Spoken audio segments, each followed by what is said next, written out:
Morning News.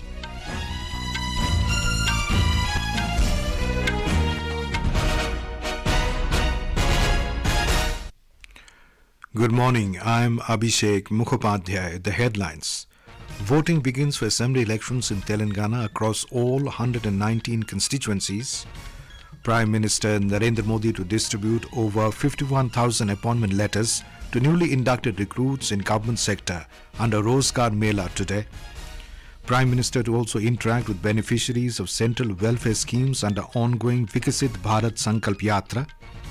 Government calls all-party meeting on Saturday ahead of winter session of Parliament beginning Monday. And Centre launches first ever auction of critical mineral blocks to boost economy and support its transition towards clean energy. Voting has begun for assembly elections in Telangana. Polling is taking place on all 119 assembly seats in the state today. Voting began at 7 a.m. and will conclude at 5 in the evening. The polling will come to an end by 4 p.m. at 13 left-wing extremism-affected constituencies. Though initially there were reports about minor technical snags, they have been immediately addressed and rectified. Earlier in the morning, the poll personnel held mock polling. Over 35,600 polling stations have been set up in the state by the Election Commission. Out of this, over 12,000 polling centers are in sensitive areas. Over 208,000 poll personnel have been deployed for today's polling. A total of 2,290 candidates from over 100 parties, including the national, regional and recognized parties, besides over 900 independents, are in the fray. Telangana is witnessing a triangular battle between the ruling Bharat Rashtriya Samiti BRS, led by Chief Minister K. Chandrasekhar Rao, Congress and Bharatiya Janata Party BJP. BRS has fielded candidates for all 119 seats. As per the seat sharing agreement, BJP is contesting in 111, while its ally in the fray in 8 seats. The Congress gave 1 seat to its ally CPIM. Asauddin Owaisi-led AIMIM party has put candidates in 9 segments in the city. BSP is contesting in 106 constituencies. State Chief Electoral Officer Vikas Raj informed that Section 144 is in force in the state. He appealed to voters in the state to take active participation in strengthening Indian democracy and to stay away from any kind of inducements. We have identified places where there could be expectation of friction between candidates. So based on all that information, plus of course we have some LWE affected areas, so making proper arrangement of security in those areas to ensure that the voter can come out absolutely without fear and vote in a free and fair election. Now we go over live to our correspondent Lakshmi, who is at Khairtabad Assembly constituency in Hyderabad. Lakshmi, how is the polling progressing there? Yes, Abhishek, I am now at the polling complex at the Center for Economic and Social Studies at Nizam Observatory in Khairtabad constituency, where there are multiple polling stations. There are over a dozen residential colonies around the center. When I spoke to the polling officials a little while ago, they informed that the polling took off smoothly without any glitches. And voters are seen here gathering before the polling booths. Voting is just started picking up. Abhishek. Right, Lakshmi, also tell us about the security arrangements that are in place to ensure peaceful polling. Abhishek, the security arrangements seen here are normal, and there are a few central forces seen here besides state police at this complex, as it is not designated as a sensitive one. But videography is going on here at a few polling booths. However, the election authorities are not taking any chance. Over 375 companies of Central Armed Forces have been deployed across the state. This is in addition to 50 companies of State Special Police. In addition, 45,000 police personnel and over 23,000 home guards from neighboring states also have been deployed here across the state. Abhishek. Right. Thank you, Lakshmi, for that update. That was a correspondent Lakshmi reporting from Hyderabad. Earlier, Chief Minister K. Chandrasekhar Rao cast his vote at Chintamadaka in Gajwel. Pradesh Congress President Revant Reddy cast his vote in Kodangal constituency. Prime Minister Narendra Modi will distribute more than 51,000 appointment letters to newly inducted recruits through video conferencing today. The Prime Minister will also address the appointees on the occasion. Rozgar Mela will be held at 37 locations across the country. The recruitments are taking place across central government departments as well as state governments and union territories supporting this initiative. The new recruits selected from across the country will be joining the government in various ministries and departments.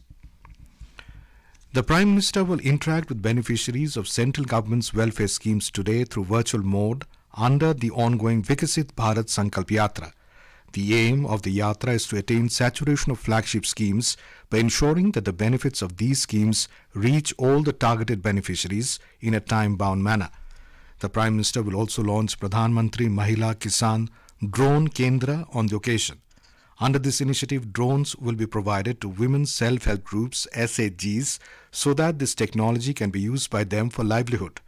A total of 15,000 drones will be provided to women SHGs in the next 3 years. Women will also be provided necessary training to fly and use drones. The initiative will encourage the use of technology in agriculture.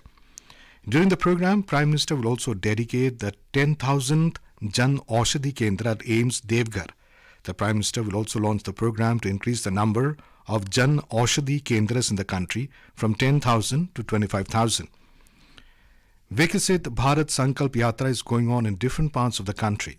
Under the Yatra, the Information, Education and Communication (IEC) vans, with the aim to disseminate information and create awareness regarding the central government's flagship welfare programs and policies, are reaching every corner of the country.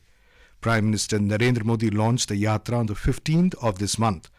In Kashmir, activities under the Yatra are going on in full swing across several Panchayat halkas of all the 10 districts. Despite inclement weather conditions, people are participating in considerable numbers to receive information about various government schemes and other initiatives. Our Srinagar correspondent has the details. The campaign started on 16th of November from the far-flung areas of Gurez in North Kashmir's Bandipora district. Since then, the activities under Viksit Bharat Sankalp Yatra have gained momentum and are now being carried out across all the districts of Kashmir province. The local populace is being apprised about various government schemes and welfare initiatives of Govt of India by means of distribution of printed publicity material, while vans mounted with special broadcast screens are continuously disseminating the necessary information among the masses of the region. मेरा नाम ज़हूर बशीर है। मैं हल्के पंचायत उरील में रहता हूँ। मैं शुक्रिया करता हूँ सेंट्रल गवर्नमेंट का और एलजी एडमिनिस्ट्रेशन का, जिन्होंने यहाँ पे जो एमजी नरेगा के अंडर काम दिए हैं, क्योंकि मैं बेरोजगार था। एक तो रोजगार भी पैदा हुआ है और दूसरे उसके साथ साथ हमारी डेवलपमेंट भी गाँव में हुई है। For Akashvani News, this is Sunil Kohl with Khurshid Padru from Srinagar, Kashmir. This is Akashvani giving you the news. For quick news updates around the clock, follow us on our Twitter handle at AIR News Alerts. Ahead of the winter session of Parliament beginning on Monday, the government has called an all-party meeting on Saturday to ensure smooth functioning of both the houses. Talking exclusively to Akashvani News, Union Minister for Parliamentary Affairs Prahlad Joshi said the session will conclude on the 22nd of December and will have 15 sittings. He appealed to the opposition to extend their support so that a constructive discussion takes place in Parliament. We have called the session from 4th of December and it is going to conclude on 22nd. There are around 15 working days. 24 items have been identified, and as you all know well that this is the almost last session, because another session is going to held only for the vote on account. This is the last session where there will be full-fledged discussion, and there are a lot of government business also, and I call upon for the structured debate, constructive debate, chintan, manthan, that should happen, and government is open for any discussion.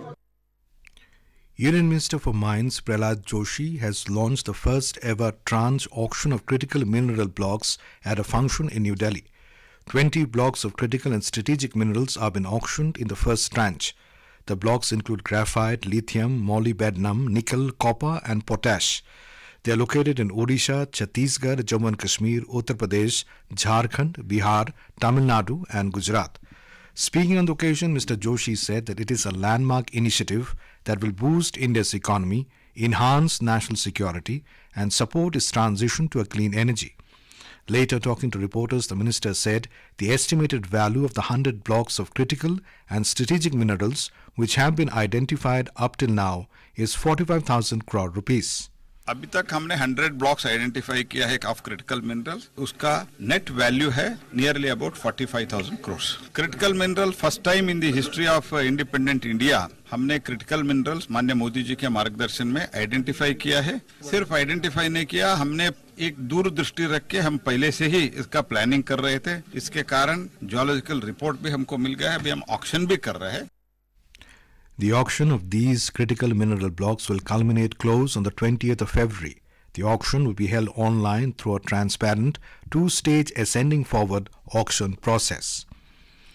President Draupadi Murmu will review the passing out parade of the 145th batch of the National Defence Academy at Kharakwasla in Pune today. A total of 353 cadets, including 12 foreign cadets, are taking part in the parade. The President will also release a special postage stamp and coin on the occasion of the completion of 75 years of the Academy. This will be followed by an interaction with the medal winners and foreign cadets and parents. She will also lay the foundation stone for a building of the upcoming 5th Battalion. Prime Minister Narendra Modi will embark on a two-day visit of the United Arab Emirates UAE today to attend the World Climate Action Summit in Dubai.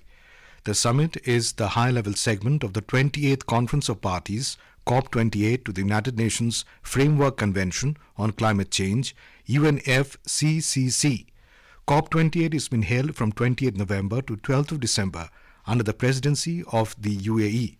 The Conference of Parties to the UNFCCC provides a unique opportunity to impart momentum for collective action towards combating the shared challenge of climate change.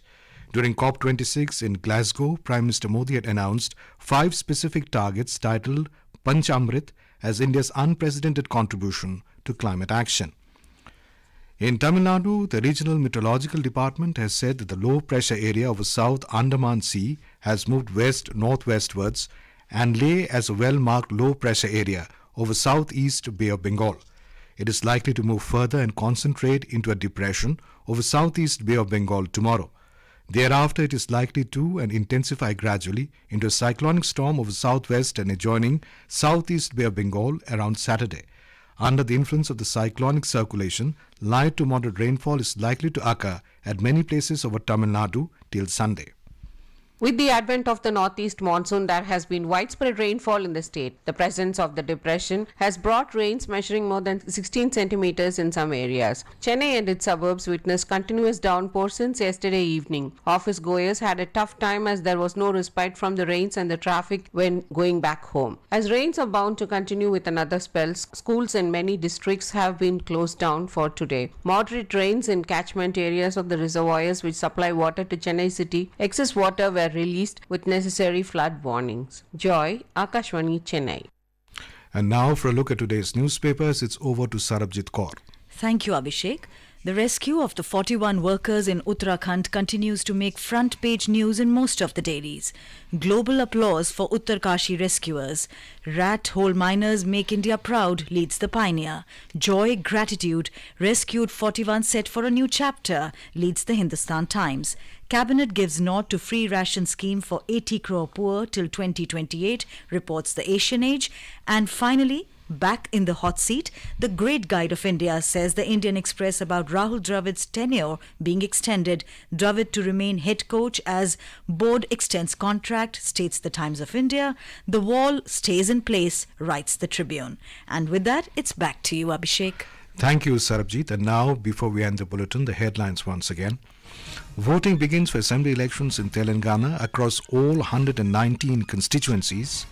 Prime Minister Narendra Modi to distribute over 51,000 appointment letters to newly inducted recruits in government sector under Rozgar Mela today.